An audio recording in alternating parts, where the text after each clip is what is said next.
Bom dia a todos. Estamos reunidos hoje, dia 16 de setembro, para a reunião do Grupo Locomotion, com a apresentação de um artigo da VIF. Passar agora a palavra. A gente está numa sala diferente hoje, então pode ser que mude o áudio, alguma coisa, mas qualquer coisa você avisa aí, Léo. Passar a palavra para o professor Léo agora. A gente está sem microfone, né, hoje. Tá, mas dá para ouvir bem. Dá para ouvir aí, Léo? Nossa, Sim, dá para ouvir bem tranquilo aqui. beleza. Obrigado, Lucas. Bom dia, pessoal. Bom dia a todos. Espero que a semana tenha sido tranquila.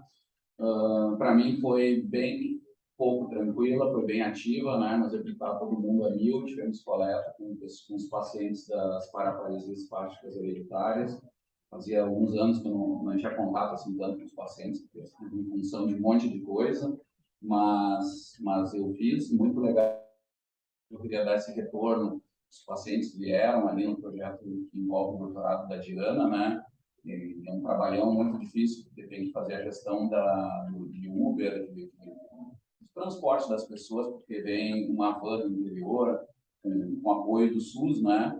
E a família veio aqui com um certo déficit de informação, inclusive, né? E aí eu me lembro que a Diana estava aqui do lado, nessa mesa mesmo, fazendo as avaliações iniciais com eles, a conversa inicial, e se notava que os pacientes não tinham muita informação, né? Então eles queriam tirar muita dúvida, até de coisas que a Diana nem sabia, que eram umas coisas né, a rebimboca da parafuseta lá, não sei o quê. Ela, não, olha, você tem que perguntar para o médico mesmo, doutor, que é o envolvido.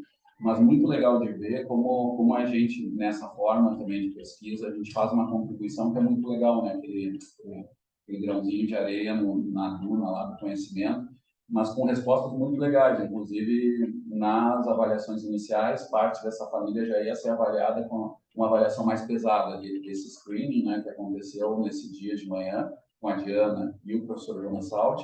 Dali se tirou uma decisão, por exemplo, de levar eles para o hospital, uma questão totalmente fora da pesquisa, mas para tentar entender um pouco as chances de doença em outros familiares.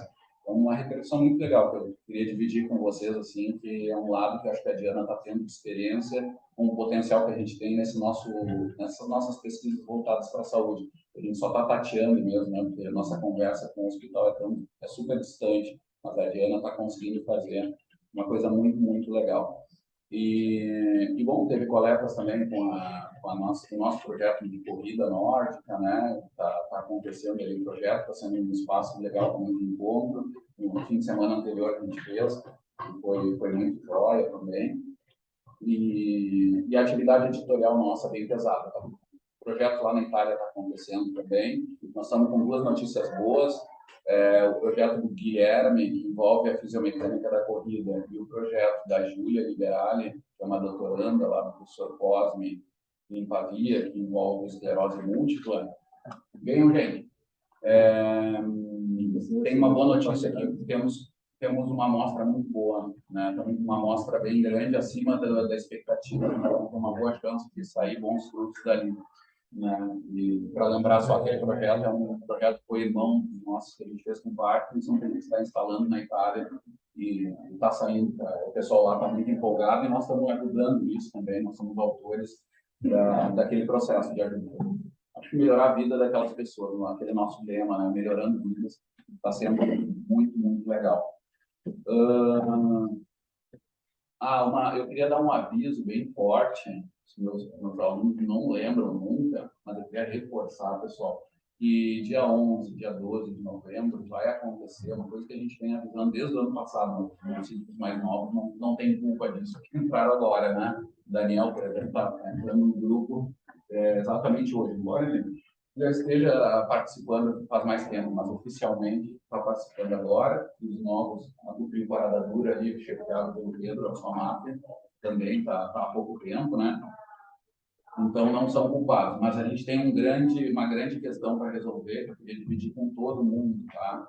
Que assim, vai acontecer o terceiro Fisiomec, ou Fisiomec 2022, tá? Em Cascavel, dia 11 e 12 de novembro, vai estar presidido pelo Alberito Carvalho, que é o nosso egresso, né? Foi um rapaz que fez mestrado, doutorado com a gente, um grande pesquisador, que está lá no interior do Paraná, fazendo um trabalho muito, muito legal na área da fisioterapia e fisiomecânica da locomoção, vamos resumir assim.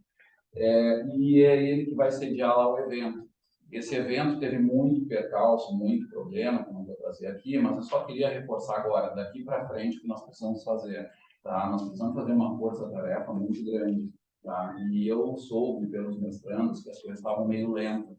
Né? Os bolsistas mal estão sabendo desse evento. Tá? Embora a gente já tenha falado, mas tudo no ar. Agora eu preciso só na verdade, acho que é chacoalhar vocês mesmos, tá? Fazer entender todos vocês que esse é o evento do grupo Investindo.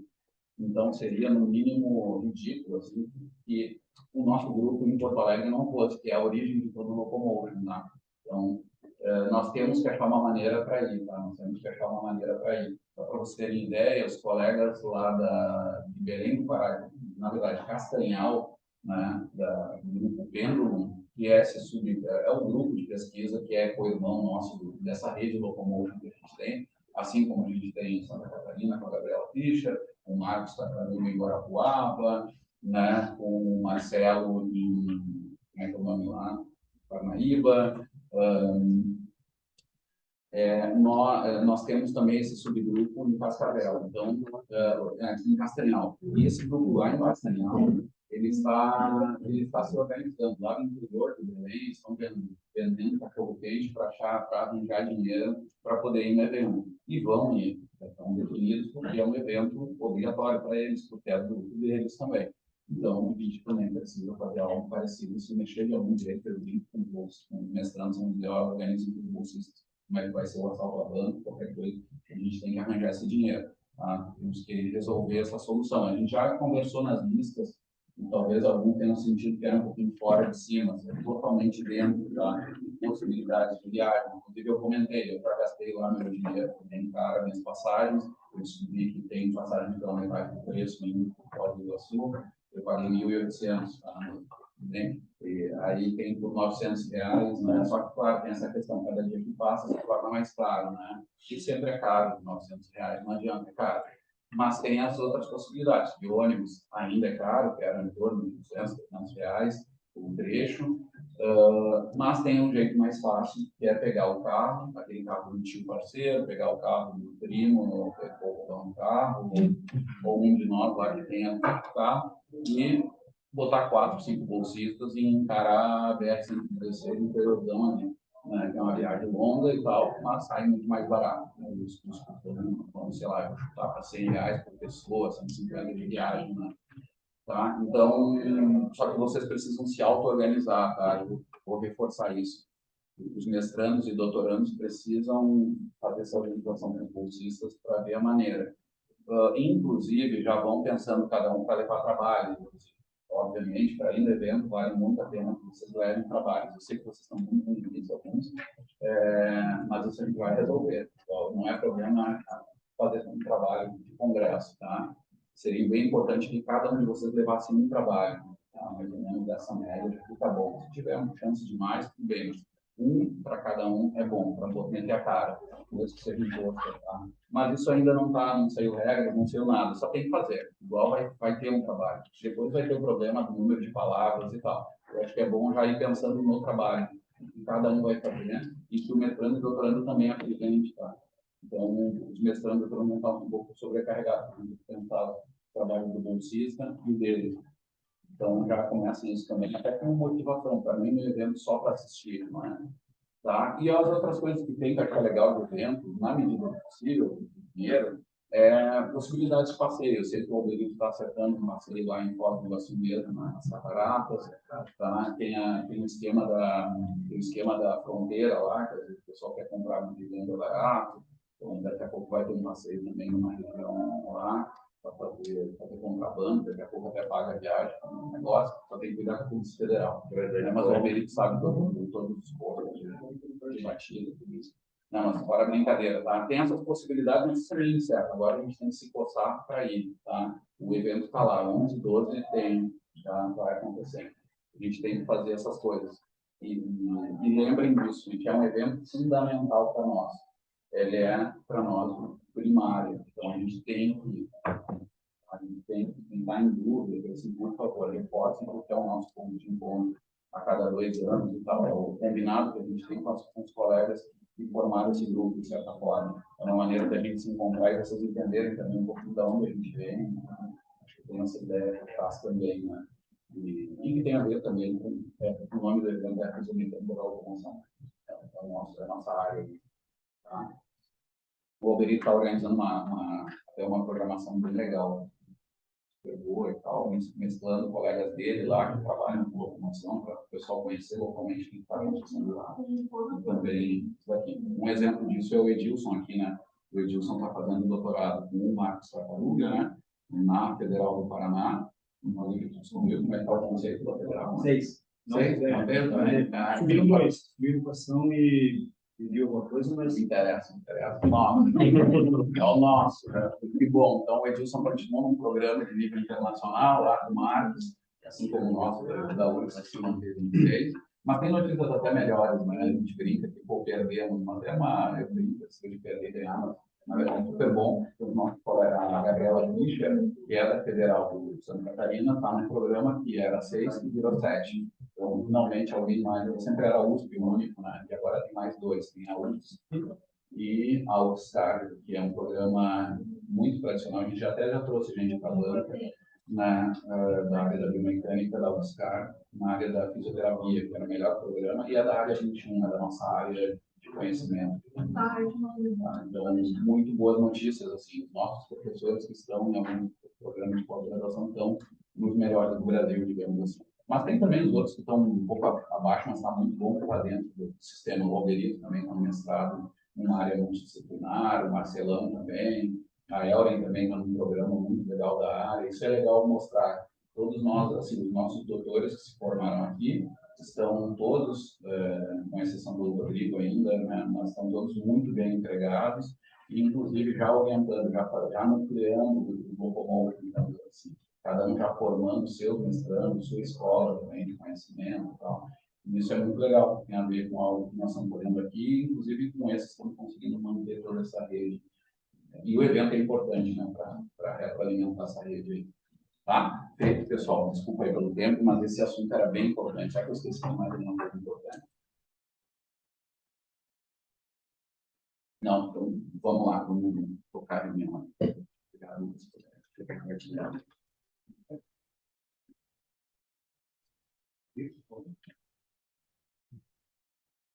Sim.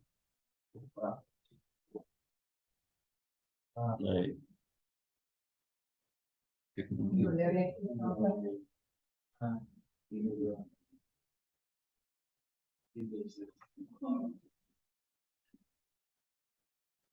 Ele vai de lá.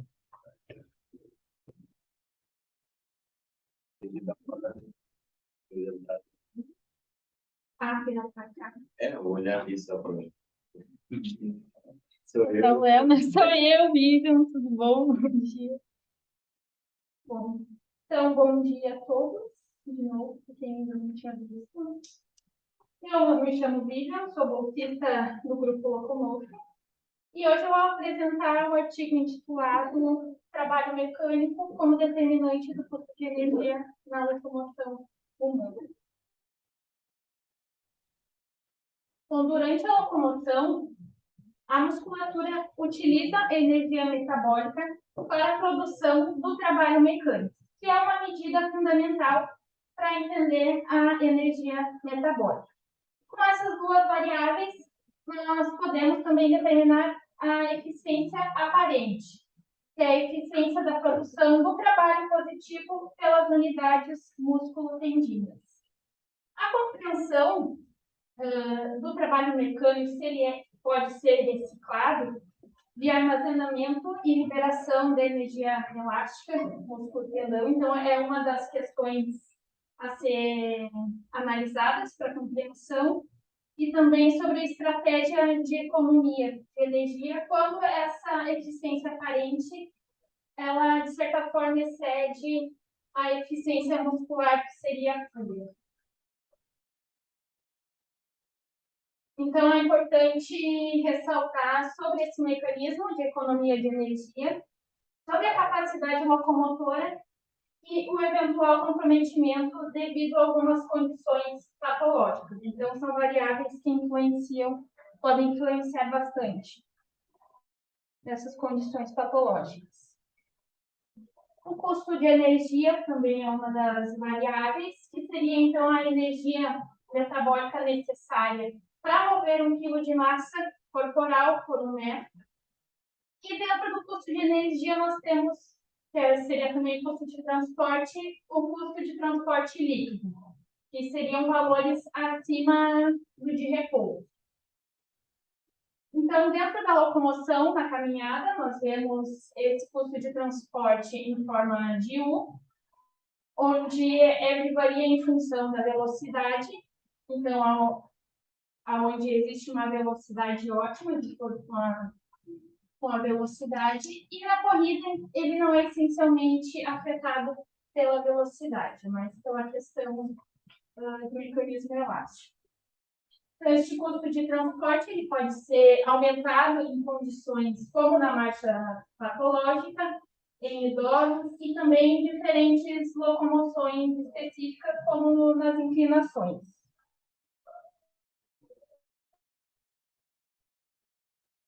Então, dentro dessas variáveis, são analisados o movimento do centro de massa do corpo, junto com a análise das energias mecânicas, tanto cinéticas quanto a potencial gravitacional. Então, descrevem a mecânica da marcha humana. E dentro, então, dessas variáveis, nós temos 2 paradigmas que utilizam dessas variáveis, sendo um deles a massa mola na corrida e o pêndulo invertido da caminhada.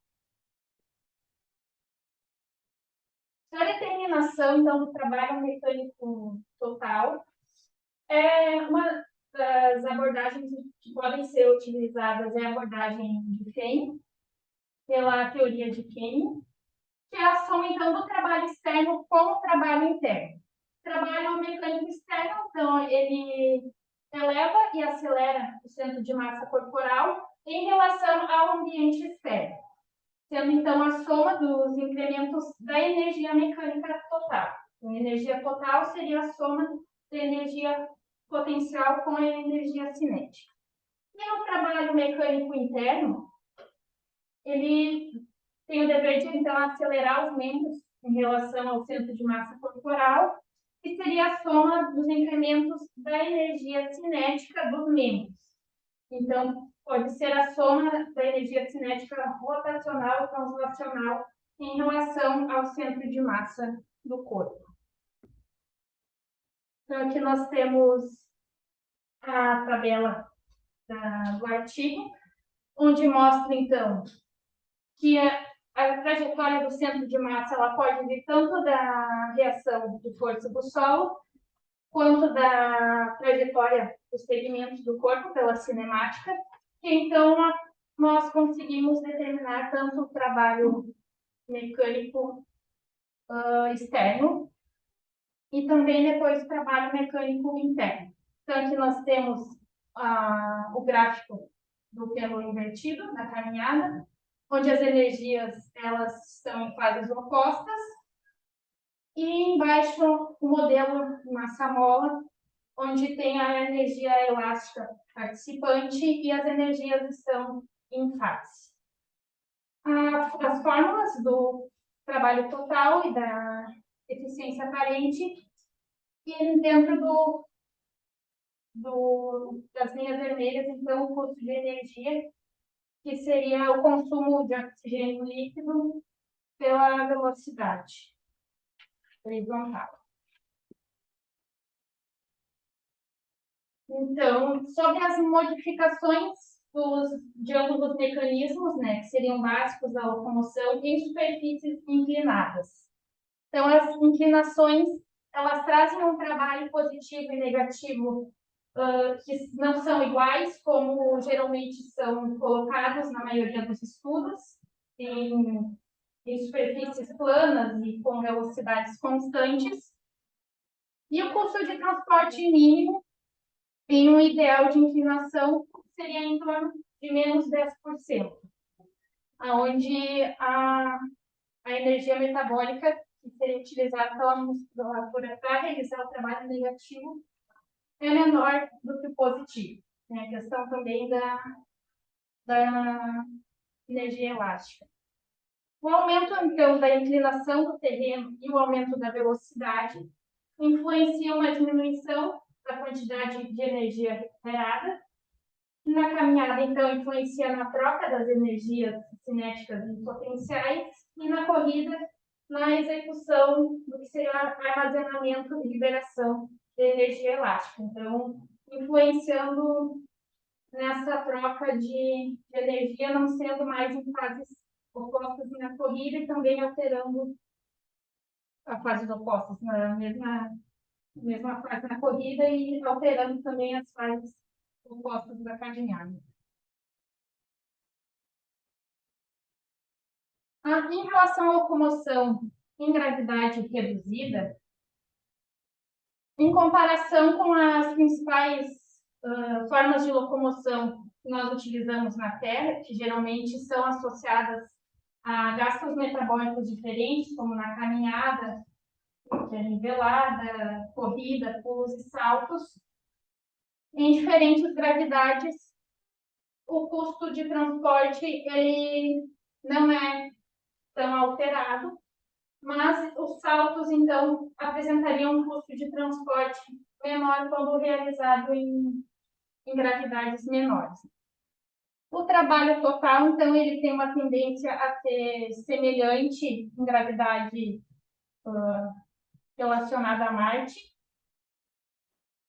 E esse menor I também teria, agora relacionado a uma gravidade ainda menor, seria da Lua. A caminhada teria um menor gasto do que correr e pular, mas aí também tem influências mecânicas que deixam em haver, digamos, em relação ao custo de transporte, o quanto o custo de transporte participaria ou não. Então, as marchas também saltitantes, que a gente diz, custo de transporte seriam quase independentes da velocidade. Então, a eficiência aparente, ela apresentaria sendo menor. Então, pelo acoplamento, né, das unidades músculo-tendíneas. Em sprints e shuttles, que são corridas entre 2 pontos, então, em comparação com a corrida linear, que possui uma eficiência aparente maior com a velocidade, nos shuttles, a eficiência é maior com a distância, mas diminui com a velocidade. Então, ela é maior quando são distâncias mais longas, onde possui mais aceleração e também tem determinada distância que a velocidade se tornaria quase constante. Então, seria essa fase de velocidade constante somada à melhora dos mecanismos elásticos de economia de energia. E já em relação aos sprints, eles apresentam uma fase de aceleração de potência interna e também externa da produção total de energia. E em relação aos dados informados na literatura, em relação ao custo de transporte, ainda não tem como haver um parâmetro, mas ele pode ser estimado de acordo com as demandas de energia na corrida em declive. Aqui é a tabela 1, então, mostrando as diferentes condições de corrida e também a questão da função músculo-tendínea. As setas em preto são o que já existe na literatura e as cinzas o que seria estimado. Então, aqui é válido ressaltar que existe também uma relação entre a eficiência, custo de transporte, também a recuperação da questão músculo-tendínea. Nas assimetrias da marcha patológica, em sujeitos, então, com amputação unilateral, há um aumento do custo de transporte, que tende, então, a diminuir com o aumento da velocidade. E já em amputados transtibiais ou transfemorais, há um maior recovery pendular com a velocidade da marcha, e o custo de transporte se torna 2 vezes maior em velocidades baixas e 0,5 maior em velocidades intermediárias. Em pessoas com AVC, então há uma alteração do mecanismo pendular, que é associado a uma maior duração da fase de apoio. O trabalho externo apresenta maiores oscilações verticais do centro de massa. E também, então, há um aumento do trabalho interno, com os movimentos exagerados entre o centro de massa e os segmentos não paretéticos, tanto a parte superior e inferior do corpo. Então, isso pode ser caracterizado pela compensação não paretética do membro superior e elevação exagerada da perna paretética, como se fosse uma compensação que manteria o trabalho algo não muito diferenciado, digamos.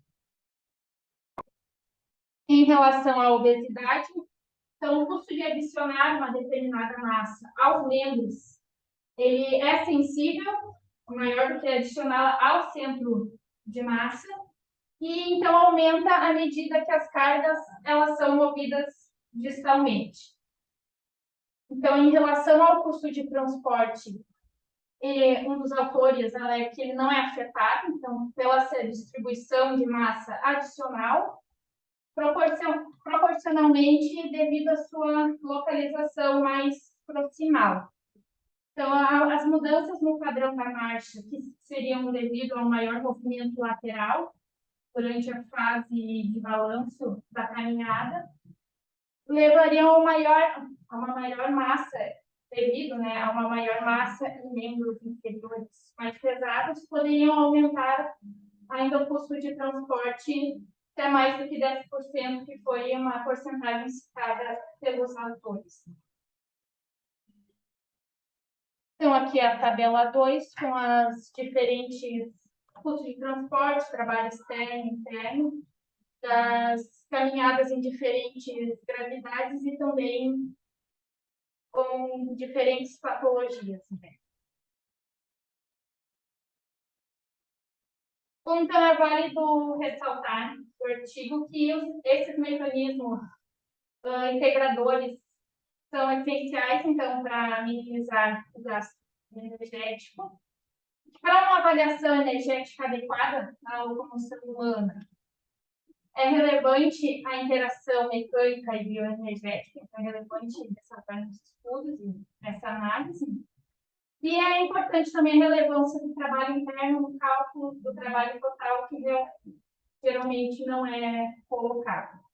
E também que a compreensão do custo metabólico na locomoção humana, sendo a eficiência aparente como produto, seria do efeito combinado dos fatores mecânicos e também dos metabólicos, então das energias internas e externas, trabalho interno e externo, com o custo de transporte. Obrigada.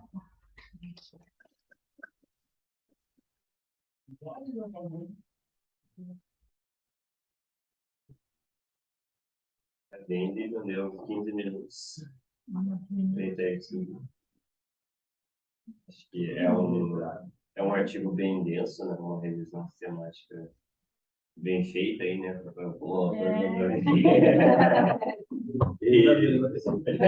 A melhor. O cara não sorriu aí, melhor.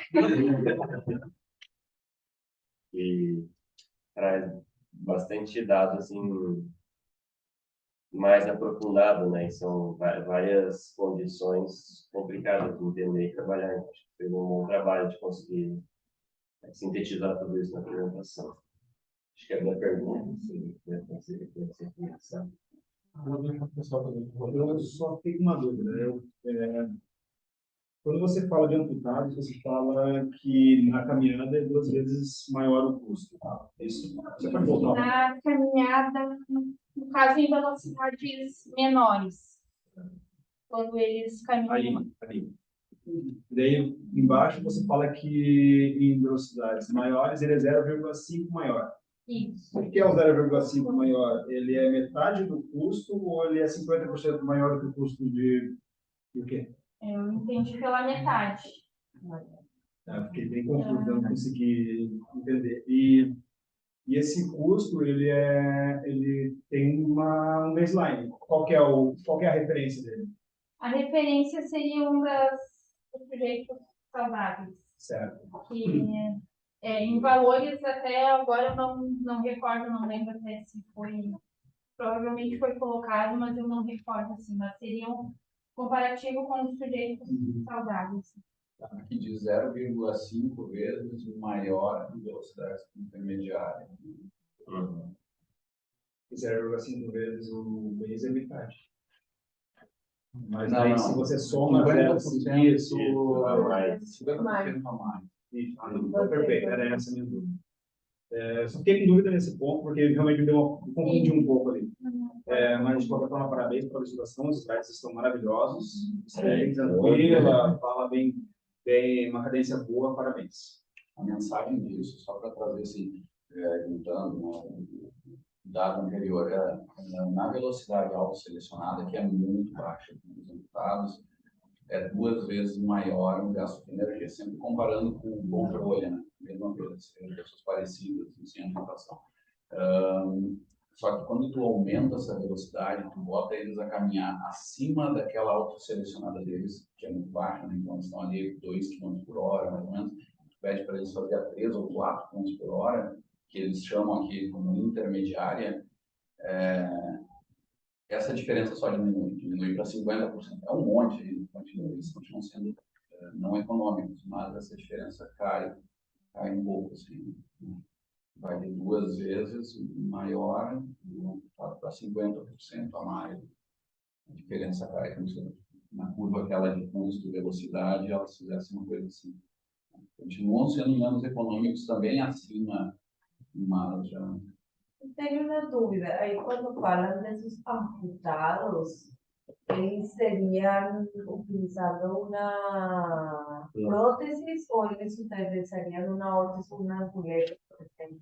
Não, é sempre uma prótese, inclusive tem dado nosso nesses estudos aí, mas é sempre com a prótese, uma órtese.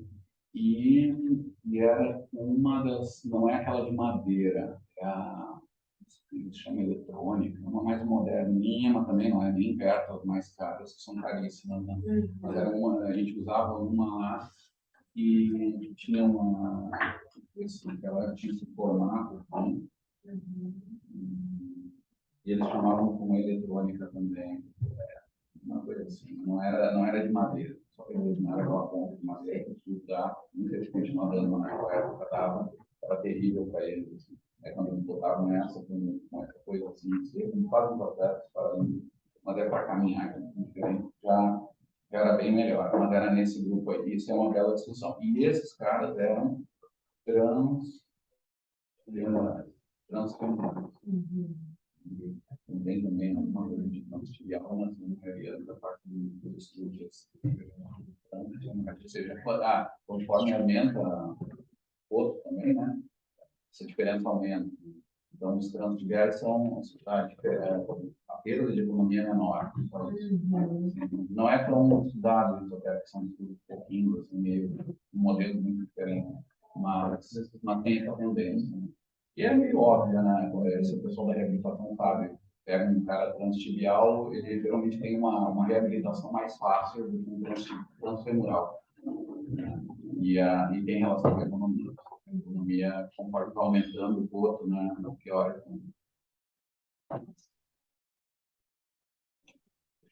Eu tenho uma pergunta. Eu não entendi muito bem a eficiência aparente, acho que está no primeiro slide. A diferença do eficiência aparente para o Porque eu nunca tinha visto eficiência aparente. Primeira vez assim, que é um conceito novo para mim. Daí eu não entendi muito bem assim. Seria a diferença da eficiência aparente, do trabalho, da energia metabólica. Eu acho que eu esqueci de colocar a fórmula aqui.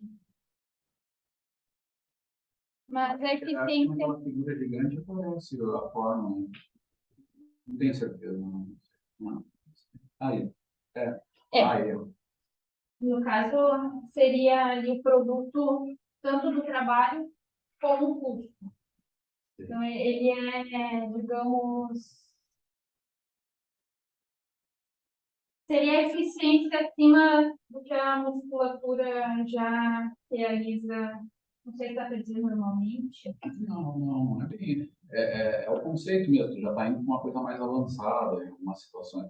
Na corrida, é verdade isso que eu estou falando, que acima da eficiência muscular, a eficiência, tá, a eficiência aparente é um outro termo que alguns pesquisadores fazem, que a gente tem que chegar em acordo, né, os pesquisadores, que é a eficiência mecânica, é a mesma coisa, o que a gente chama de eficiência mecânica. Tá? E o conceito geral é mais simples, eu já estava indo com um detalhezinho, mas já vou tentar encaixar. A eficiência mecânica ou aparente que está mostrando ali, né? O trabalho total dividido pelo custo de transporte, ou seja, uma parte mecânica dividida pela sua irmã ali metabólica. Tá? Isso aqui, conceitualmente, significa o seguinte: o quanto de energia metabólica que eu gasto que se transforma em energia mecânica para ser eficiente. Né? E aí o que a Vivi falou ali, que acima da eficiência muscular, é assim, essa eficiência aparente ou mecânica, quando ela é acima de 25%, isso é um indicador indireto de que há uma energia elástica envolvida, porque está acima da eficiência muscular. Tá? Esse é um indicador indireto, mas super importante, por exemplo, de uma efetividade do sistema elástico. Né? E o que acontece na corrida, quando tu começa a correr, tua eficiência aparente, ela vai para cima, vai para 50%, 70% de eficiência. Tá? Mas é sempre o conceito, é o conceito de eficiência mecânica, sem entrar ainda naquela discussão dos tipos de eficiência mais complicada, isso a gente fez discutindo em outro momento. Eficiência muscular e de transmissão. Isso aqui reúne tudo, né? O trabalho total mecânico e o custo metabólico. E pensa em uma fábrica, como se fosse uma fábrica. Tem a fábrica, que são os músculos, né, para produzir movimento, e joga dentro dessa fábrica energia, combustível, como se fosse carvão no trem lá. Joga carvão, isso é energia. E o quanto dessa energia que vem dessa combustão, desse combustível, se transforma em energia mecânica, que é no fim da fábrica, tipo, o output do sistema é botar energia mecânica. Seria mexer a roda do trem, por exemplo. Quanto melhor, quanto mais aumentar isso, melhor é a eficiência. Eu tenho mais uma, que é da gravidade. Não sei muito bem isso. Eu vou adicionar, então, a da gravidade também. É tudo feito por modelamento, essas coletas foram feitas da gravidade. Acho que é mais professor, né? Não tem no artigo. Mas eles não fazem, sei lá, um ambiente com gravidade reduzida para conseguir. E eles simulam, é experimental, tá? Não tem simulação aqui. Realmente eles simulam, mas é experimentalmente. Né? Eles fazem com elásticos, tá? Isso foi um aprendizado de uma pesquisa que foi super importante esses dias. O Ross Miller botou lá no Twitter discutindo qual é o artigo mais importante que você viu da história da biomecânica. Os caras vários votaram nesse. Nos anos 60, o professor Margaria, o professor Cavanha, o professor Cavanha orientou no doutorado, lá nos anos 60, quando Margaria era estudante, o professor Cavanha era estudante, o professor Margaria, eles organizaram um estudo. Eles botaram elásticos, usaram um cavedium, que é um fosso de prédio, que é uma invenção romana, que é usada para circulação de ar, né? Ele usou o cavedium do laboratório lá do Instituto de Fisiologia Humana e botou elásticos muito altos e tal, e pendurava as pessoas ali. Então, as pessoas caminhavam com um cinturão onde eram presos 2 elásticos e um troço muito alto que, de certa forma, mantinha a força de sustentação do peso muito constante. Então, simulava um restoring force, que é uma força restaurativa, que seria da gravidade. Uma força sempre contínua que a gente tem, nos mantém sempre colado na Terra. Então, eles fizeram isso desse jeito, eles conseguiram ter essa força, e aí eles aliaram essa força, botaram força de sustentação, que se sentia mais leve na prática, a tal ponto que se assemelhasse a uma gravidade da Lua, né, que antes do homem pisar na Lua. E eles fizeram os estudos até de movimento livre. E eles viram que o gasto, onde se gastava menos energia, não era na caminhada, era em saltitos e skippings. E depois se confirmou, quando o Armstrong vai pisar na Lua, ele vai ficar famoso, assim, que ele começa a fazer saltitos. E entre eles saem comentários, muita coisa da NASA. E o próprio Margaria vai participar disso, ele vai dar muita palestra aqui nos Estados Unidos e vai mostrar essa forma de Marte. Não avisamos o local. E eu batia na porta. Eu não acredito, diretora. Eu vou assistir online daqui. Mas eu tô... Aí tu reconheceu. Pegadinha. Desculpem, bom dia a todos. Desculpem. E aí, Bria? Então, só fazendo assim, então, esse estudo foi feito, e aí dessa técnica, eles vão criar laboratórios de hipogravidade, e um deles, bom, se bem que esse é outro, mas um deles é a professora falou também, que colaborou com o Edson, mas que foi base para vários estudos desses, tá? Só para vocês saberem, então foi usado desse jeito, experimentalmente. Outro modelo experimental, que é sem simulação, mas é bem caro de fazer, né? O professor Cavanha fez no final dos anos 80, início dos anos 90, e foram os voos parabólicos. A Agência Europeia de Pesquisa, e relacionada à espacial também, eles fazem voos parabólicos, onde eles conseguem simular, pegam grandes Airbus, né? E botam para acelerar lá, subir e descer de certa forma, e fazem uma situação de aceleração também. Então, eles simulam uma hipogravidade também. Eles conseguem fazer durante 40 segundos, 1 minuto, uma condição de uma força constante, deixam o avião parar assim, deitado direitinho. Então, consegue ter um ambiente de hipogravidade constante.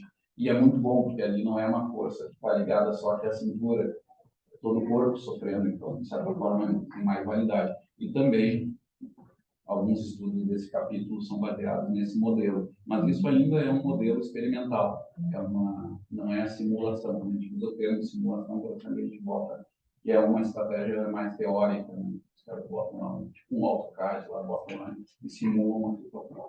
Mas não é. Até tem estudos usando simulação, mas são mais raros nessa área. A maioria usam essas coisas. E o professor Minetti ainda tem, lá em Milão mesmo, quando eu estava, ele me disse, 2 meses vai ficar meio fechado o laboratório, porque nós vamos estar com a Agência Europeia Espacial fazendo alguns estudos sobre isso. Eles estão estudando várias coisas, estão vendo skipping e inclinação, acho que é. O Léo mandou um vídeo Bolt na gravidade. Bota. É muito legal, acho que eu sei claro. Mas ó, isso aí são imagens, sim, né? É muito legal. Assim. Eles fazem corrida, né, na hipogravidade.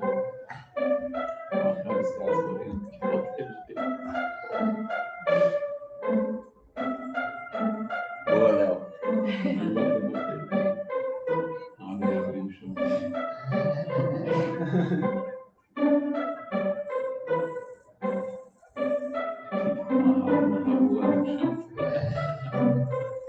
Ali não tem gravidade, né? Ali não seria. Isso serve para os voos espaciais. Eles estão estudando porque tem essa história. A tentativa de Marte, então, se não me engano, vai levar algum tempo, né? Eles estão achando que vai nascer. E aí vão ter que pensar em muita coisa, inclusive em locomoção, essas missões, não só para chegar.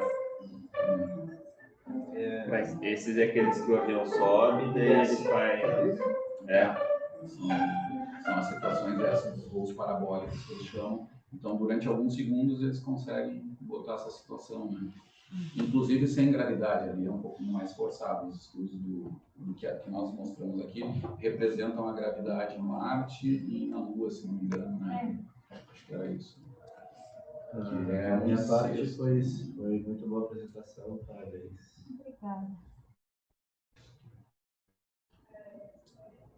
Bernardo. Sem pressão nenhuma. Sem pressão, não. Não, tem bastante coisa que me ajudou, que eu estou lendo no artigo, daí na parte de energia interna e energia externa, que me ajudou a entender melhor. Assim. Mas não sei se tem, eu gostei muito dos slides também, acho que muito esteticamente. A gente tem informação, né? Tem uma coisa nesse slide, gente, tem que cuidar sempre, tá? Usar aqui, tá? Que é o seguinte, ó, ali tá Bona e Trembler. Claro, a gente cansa de ler essas coisas, a gente sabe tudo de cor, né? Mas que eu lembro, eu conheço a professora Cristina, uma belga, né? Muito trabalho na área de locomoção patológica. E a Bona foi minha mestranda, que é hoje professora no Uruguai, e trabalhou, fez mestrado, foi nossos primeiros trabalhos em amputados, né? E por coincidência, botou dois autores da patológica falando de realidade reduzida. Não é, né? A menos que o artigo esteja com baita erro lá. Isso eu notei, tá? Nos depois outros autores que foi trocando um pouco. Tem que dar um baita cuidado, uma coisa. Por exemplo, eu peguei um parecer uma vez, uns anos atrás, depois de falar com o professor de Pramper, e fechou mesmo. Eu tinha certeza que era ele. Eu disse, já está publicado, todo limite, onde foi o senhor, né? E foi, né? Pelo que ele falava, mas ele fazia uma coisa: ele pegava cada diferença do artigo, ele ia lá ler, e ele viu que tinha coisa errada. Mas hoje em dia é muito difícil que alguém faça isso, né? É muito difícil, infelizmente. Deveria ser o certo, né? E está virando raro, né? Então, é o jeito certo. Então, a gente, claro, aqui é mais fácil, porque eu já conheço muita área, então facilita um pouco, né? Só olha, tá, quer dizer, não, isso aqui não tem a ver com isso. A gente sabe até o ano, um assunto específico, mas aqui a área toda é meio fora mesmo. Então, tomar cuidado com isso sempre, porque às vezes o aluno fica nisso, não, eu vou botar 2, 3 autores, sabe, aquelas coisas meio genéricas. No grupo é muito importante que a gente tenha essa relação. E aí eu já aproveito para dizer assim, que é uma escola nossa aqui, o Locomotion, tá? Eu me lembro do doutorado do Marcos, o professor Minetti chegou e se assustou, eu e o Marcos usava uma estratégia que a gente usava aqui no Brasil, né? Que era assim, não, dá um exemplo bom que a Clara vai lembrar que a gente conviveu e tal. Por exemplo, a gente tinha uma referência nacional aqui em locomoção, que é o professor Serrão da USP. Né? Um cara com uma coisa muito boa, né? E aí o Marcos usava lá um negócio, que eu também usava aqui com a minha, né? Porque a gente tinha da escola que eu estava nesse o supervisor era ele, né? Porque era a minha do sistema, mas eu já vou para o próximo, né? Era isso, era eu também. O que era? Estava lá o Marcos dizendo, a locomoção é uma série de, um movimento, não, a marcha é um movimento de locomoção com movimentos repetidos, oscilatórios, segmentos, sim, termos, aquele conceito básico. Estava lá, Serrão, aí o professor Minetti, né? Ele não mas esse Serrão é um gênio, né? Foi ele que descobriu que existe uma na locomoção. Aí o Marcos, não, eu tenho que botar uma referência, né? Ele escreveu. Aí, ele escreveu, então escreveu, deu, né? Escreveu, é verdade, mas ciência. Ele sabe que não é assim, ele foi jogando com o Marcos, eu era tradutor, um monte, né? Foi engraçado, assim. E aí a gente teve, dali a gente aprendeu também essas coisas, a usar as referências com esse cuidado extremo sobre a autoria mais pesada, assim. Inclusive a ponto de pensar realmente se precisa de uma citação ou não, quando é algo tão óbvio, que a gente fica nisso, a gente está querendo um método, né? Não tem que citar, né? Porque não é. E aí a gente tem que começar a repensar, talvez, até o discurso que a gente está fazendo, será que precisa estar naquele texto? Se é algo tão... Então, às vezes acontece, é um limite que não é fácil de resolver. Então, mas a gente tem que ter baita cuidado para não ficar usando direto essa estratégia de evitar o máximo, para talvez, às vezes, na primeira frase, não lembro da minha tese, eu tinha um artigo, era a primeira, como é que era, o envelhecimento, força muscular reduz no envelhecimento. É uma coisa que já se sabe há muito tempo. Mas vamos lá, eu pego lá o autor, eu pego lá o Marcos escreveu, só o Flávio escreveu. Então Martinez, né, tá lá, Martinez foi essa frase. Não está certo.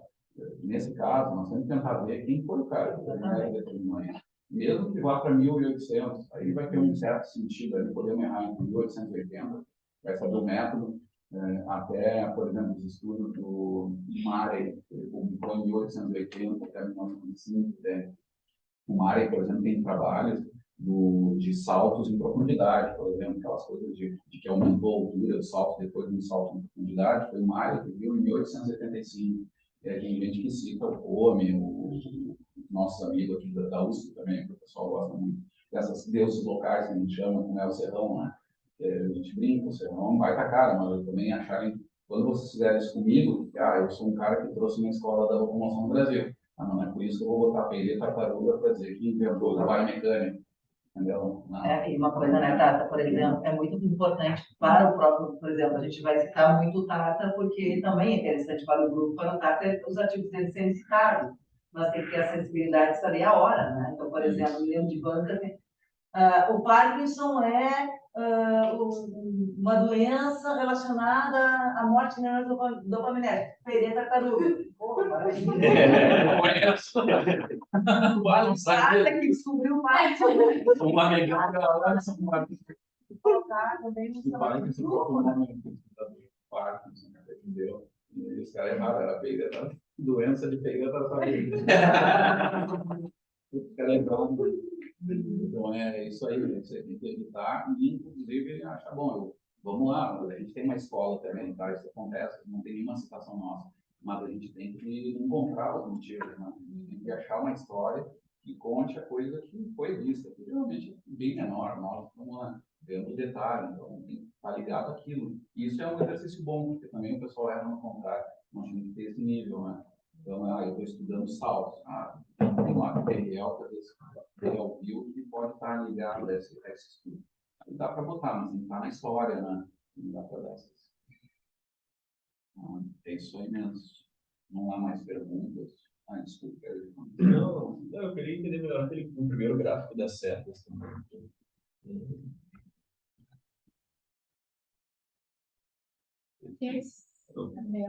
O gráfico é esse? Cada seta, eu sei, mas é uma tabela.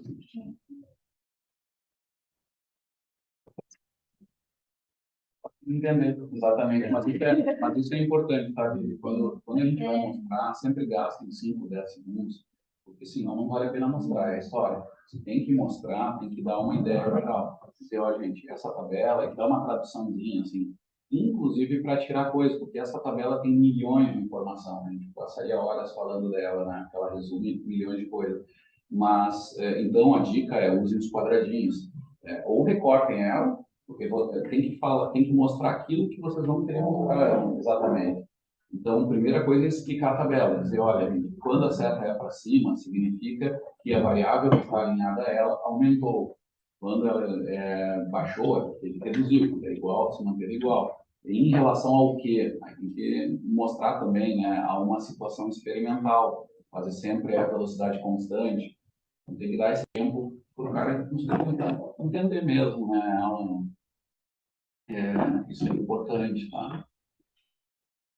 Até o cinza, por exemplo, é que tem muita informação. Tipo assim, se vai mostrar cinza e preto, tem que mostrar por quê. Me pergunto que agora não estou bem lembrado. O cinza era estimativa. Não, e as que estavam entre... Foram determinadas. Sim. As estimativas são coisas que são baseadas na lógica, o método hipotético dedutivo, né? Logicamente, por alguma teoria muito forte, isso deve ser assim, mas ainda falta a experimentação, né, confirmatória. Né? Aí também tem as letrinhas, né, que é relacionado então à velocidade, inclinação, gravidade, velocidade, isso, distância e aceleração. Então, indicada no condição em tópico. Se torna um monte, a gente não conseguia explicar tudo, né? Aí a gente botou isso, tá? Quando baixa é em relação ao que exatamente? Velocidade, gravidade. Mas aí, só me gerou uma dúvida só olhando o primeiro linha, porque na condição de velocidade constante, a nível de corrida, na sigla V, significa velocidade, está dizendo que aumentou, mas aí na condição está dizendo que é uma velocidade constante, né? Não, ele está dizendo que a velocidade aumenta. Quando a velocidade aumenta, acontece com o custo se mantém. trabalho diminui, trabalho interno aumenta. Estou lendo a seta na primeira linha, tá? A eficiência aumenta. Mas significa isso, é dizer que todos os outros parâmetros vão se alterar em função da velocidade aumentando. Conforme aumenta a velocidade, ele é o resto da linha. Conforme aumenta o I, que é o I inclinação, aí o custo faz valor de custo. Isso, aumenta a custo, aumenta o trabalho externo, se mantém o trabalho interno, vai crescendo. Tem muita informação aí, né? Mas fecha a eficiência, olha, naquele exemplo que o Lucas leu ali, na segunda linha, né? Constant speed running on incline, né? Conta ali com o dedo só para a gente. Ele não está sabendo é que Segunda linha. Falta o laser. Cadê meu? Uma taquara. Eu olhei essa tecnologia, eu ia conseguir resolver. Mas é uma dos livros. E a Flávia tem? Pointer. Não, pointer. Eu tenho uma se apresentar para perder, imagina coitada ali. uma coisa. Aí quando a gente está na primeira, é assim. Mas o tempo da Matilde achava. Na verdade, é um massajador que quebrou. Eu estou usando como. Sério, tem uma ponteira. Quebrou aqui. Vê se tu consegue puxar. Lembra da Matilde, a nossa orientadora? Ela usava uma vara, uma taquara. Isso, essa da. Lá na paleontologia, os caras defendem, sempre segurando uma taquarinha. Lá combina, porque eles vão tudo de chinelo, para feira, são tudo bicho grilo. Né? Não pode? Os da paleontologia são tudo mesmo. Baixo mesmo. Não, pelo jeito não está funcionando. Não. O Léo mas é isso aí. Levantou a mão para perguntar. Tá, mas a segunda linha é só para trazer ali, a segunda linha na eficiência mecânica, com inclinação, a eficiência aparente cai com o aumento da inclinação, combate com o que a Vivian estava falando. Então, tu vai fazendo a locomoção subindo, inclinação, cai a eficiência e o energy saving ali, elástico da corrida ou da caminhada piora, diminui. Tudo isso vai implicar num gasto de energia maior, num custo de transporte maior. Não é ideia. É um resuminho da parte do capítulo da inclinação. Eu ia linkar com coisas. Essa tabela resume tanta informação que depois vai aparecer ao longo de todo o artigo. Né? Mas é muito legal. É um bom exercício de... eu quero lembrar como é que aquilo mesmo vai ali na tabela. Se tu conseguir ler ela, tu consegue ter uma resposta rápida. Esse artigo serve como isso. Né?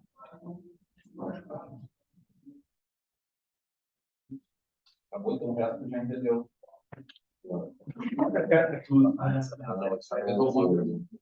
Tem, o Léo está ouvindo? Pode falar, Léo.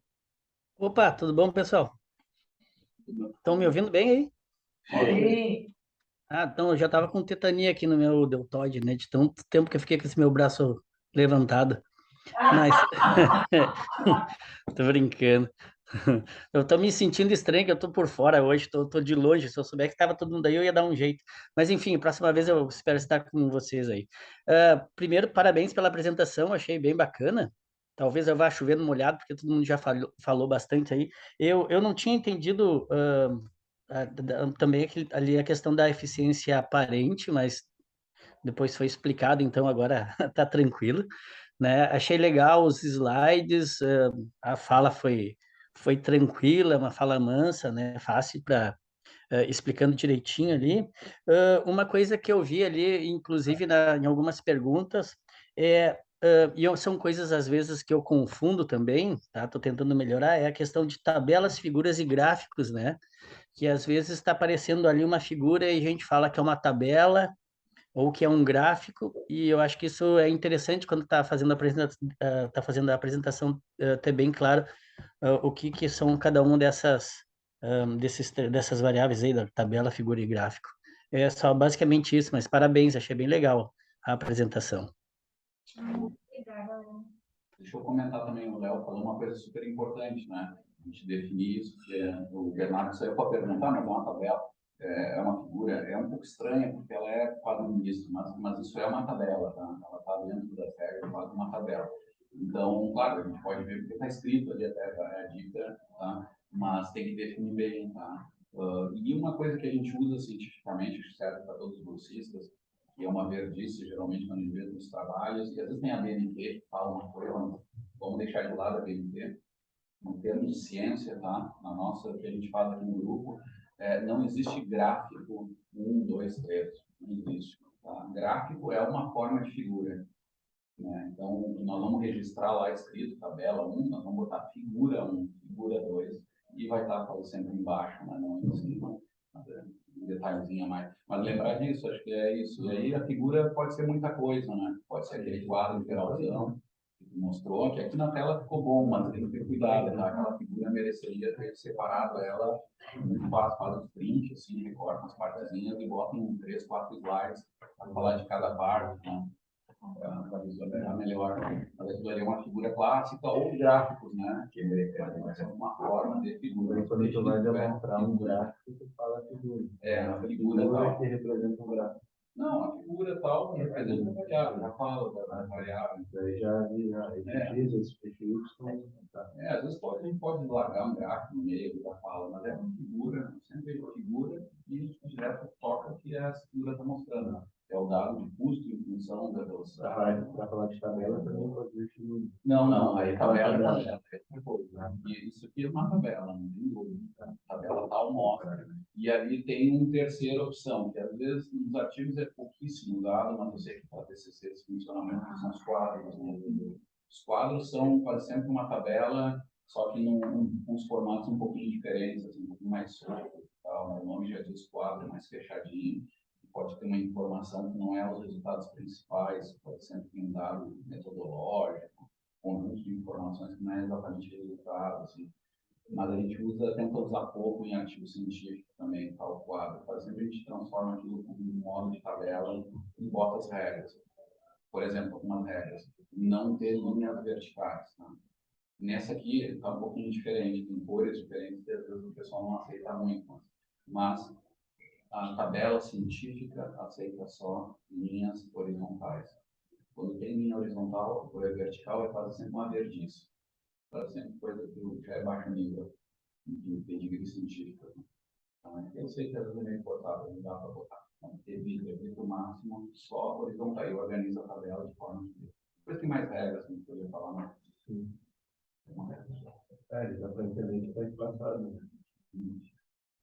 Tá. Tem espaçamentos um pouquinho diferentes, né? Essa aqui, né? Tem muita informação nessa tabela, né? A função tendão muscular, quem preparou essa tabela, até vou dizer para vocês, quem teve a ideia mesmo, a gente tentou fazer sempre, eram duplas de autores, assim, mais antigo, mais novo. Era nessa aqui foi André Amon, um cara muito bom, que provavelmente o André vai lá visitar ele em Verona. Eu agora sou assistente, naquela época eu estava terminando o doutorado no pós-doc, e ele fez essa ideia, não, vou fazer uma tabela para resumir tudo, né? Essas setas, assim, então a gente foi construindo do nada, né? Tirando ideia e tal. Ficou muita informação, tem alguns probleminhas de espaçamento e tal, e informações diferentes. Mas tá ali, tá claro, não dá para ver, só leva um tempo.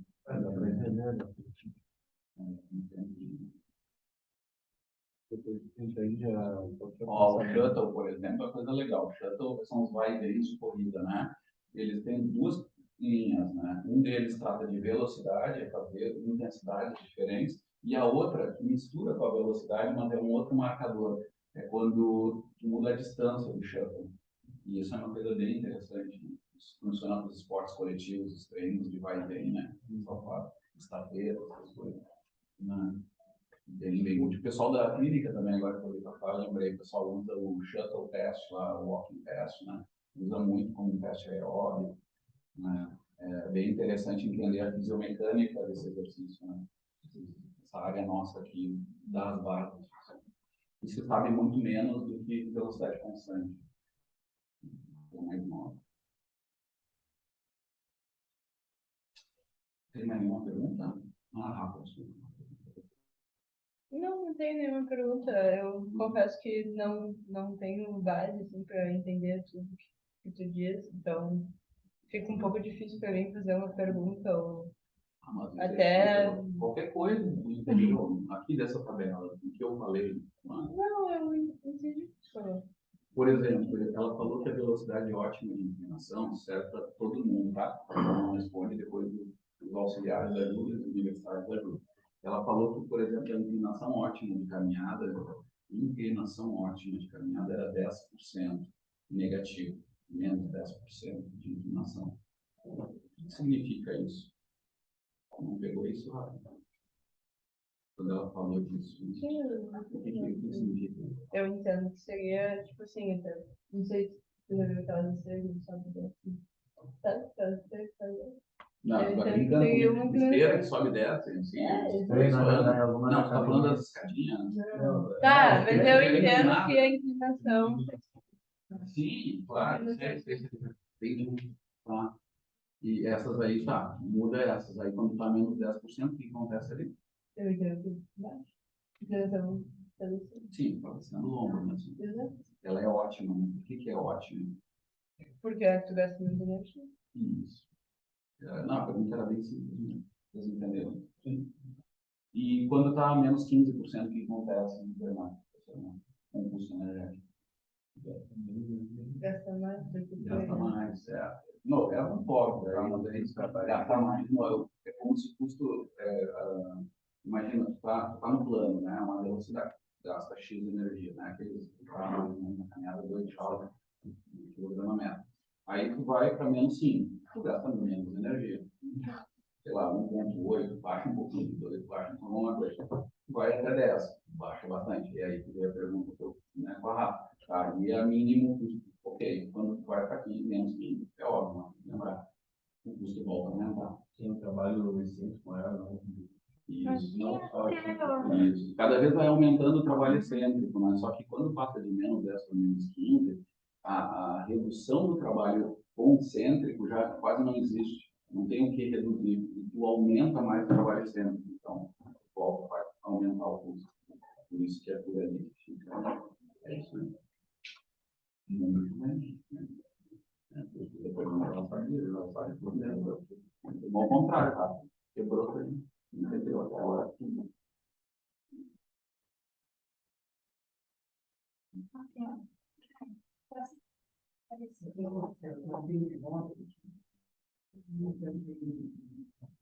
Entenderam, pessoal? Eu ia fazer essa questão dos menos 10%, coisas assim gerais, o artigo tem um monte de informação, tu resumiu super bem, parabéns. Mesmo slide que o Léo falou, bom, caramba mesmo. Só acho, gente, volta para as referências. Só, eu vou continuar batendo nessa tecla, tá? Se possível, usem as referências no molde que tenha o nome da revista um pouco mais longuinho. Essa aqui é a mais comum na implementação. A gente tem feito ao longo dos anos um padrão que envolva o nome da revista. Eu tenho até o número do conteúdo. Tá? Mas talvez isso não, só tendo o nome da revista ali, vai ficar muito grande, né? Tem espaço até teria nesse caso, né? Teria espaço nisso.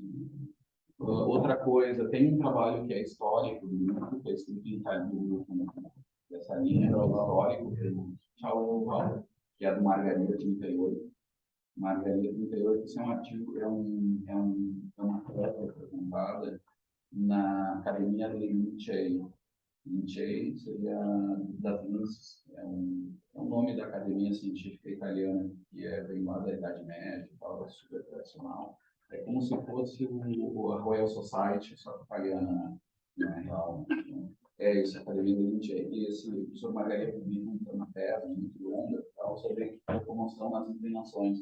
E até hoje tem os americanos que vêm dessa escola, e tal, que colaboraram com o orientador dele, que não Cavanha, lá no 70, e continuam citando esse trabalho.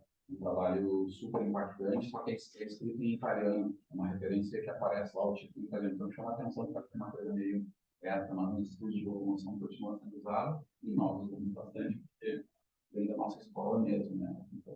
E foi fundamental, um trabalho que não foi publicado em artigo, Margarida depois, ao longo dos anos, depois da Segunda Guerra, anos 60 e 70, ele vai publicar em artigos científicos muita coisa que tem a ver com esse trabalho e confirma o que ele viu naquele trabalho.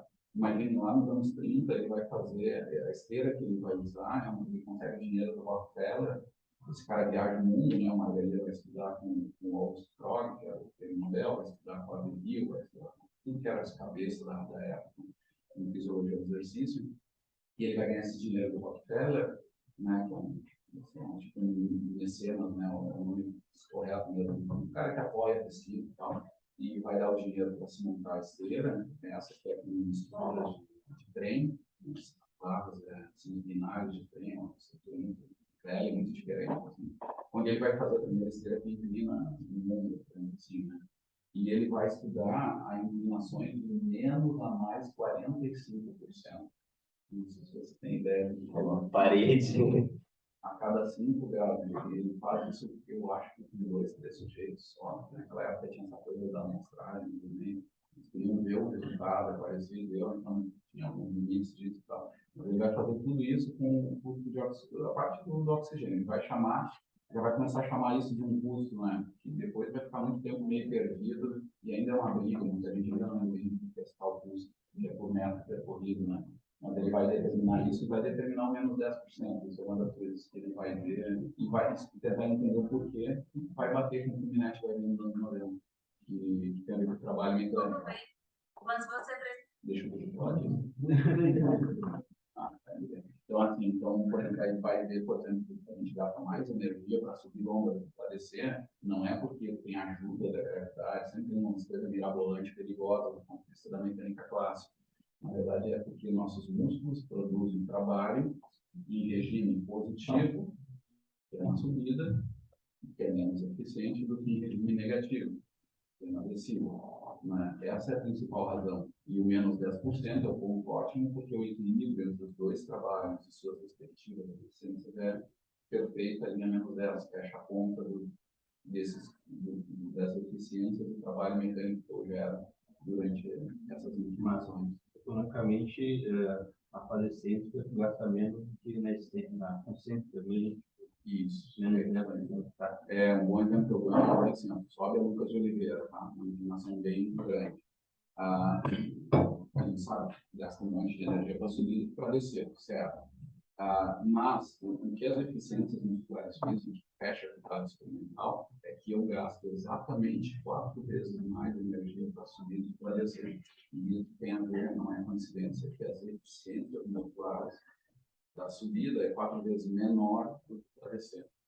Isso que eu pago esse preço, pode na ordem de 4 vezes. Eu não sei quanto é exato, mas posso ter essa relação de 4 vezes. Mas não é por ajuda da gravidade. Por outro lado, também tem uma outra configuração, né, de demanda muscular na subida e na descida, por exemplo, né, os grupos musculares que existem na subida, a cinemática. A gente viu na aula, né, que muda de potência articular no cima, por exemplo, para dar um dado mais geral, ainda sem entrar nos detalhes que a Clara agora, no músculo, mas o mais gerais são os problemas. Na subida, qual é a articulação que aparece um pouco mais proporcionalmente? Sim, mais parecido, bem na descida, mas Alguém do museu? Ele sempre fica como variado. Ele é só secundário, né? Coadjuvante. E na descida, ele é o principal, mais pago o preço. Mas produz trabalho nessa configuração. Depois tem um monte de detalhamento, quais músculos estão gerando. O motivo pelo qual o apartado femoral é a articulação que mais apresenta sintomas nas descidas. Quando o paciente diz para ti que tem dor ao descer, o direto vai desconfiar de apartado femoral, por causa do estresse do quadríceps com uma patela. É o maior problema funcional das pessoas que têm dor ao apartado femoral. Primeiro que era moda o step, né, a ginástica do step, e muitos deles estourava por causa da decêntrica. Por outro lado, também, né, treinador de vôlei, quando eu fiz terapeuta de vôlei, feito da União, às vezes vinha o time inteiro com tendinite patelar, com problemas patelares, porque o preparador físico exagerava nas descências, nos agachamentos, nas descidas de escadaria, que a gente tentava utilizar para ficar um pouquinho. Em arquibancada, né? Descida de arquibancada e tal. Tem correlação clínica, né? É isso aí, mas só isso, o Maria viu que existia essa relação geral de geração de trabalho muscular da ordem de cardiovascular. Depois tem os detalhamentos, né? São realmente que eu falo para os alunos, quais são os pontos fortes, fracos do aluno, ele já tem tendência de lesão de joelho, cuidar muito do que está acontecendo. Essas coisas, eu deveria também aportar mais nisso, ver a prevalência de lesões também, porque as lesões nos ensinam, né? Eu tenho que falar isso também, né? O esporte em si é uma atividade que pode um padrão evolutivo, que a gente foi preparado para fazer, então quase sempre tem pontos fracos, que é ali que aparece essa prevalência de lesões no peito, no joelho, então, entender isso já é um sinal para nos ajudar a decidir os exercícios e botar essas informações também no histórico do cara. E aí as informações é um sinal. Se o cara tem problema de joelho, não sabe. Os exercícios de centro. Vamos para a aplicação. Eu sempre gosto das aplicações, pode parecer besteira, mas minha avó durou 100 anos e ela morava no pé de um morro. E foi uma idosa super robusta, porque onde ela precisava ir, ela tinha que subir aquela inclinação enorme lá no cemitério de Carlos Barbosa. Então, ela ia, né, ela caminhava pouquíssimas quadras por dia, mas sempre em aclive com equilíbrio. Viveu com uma certa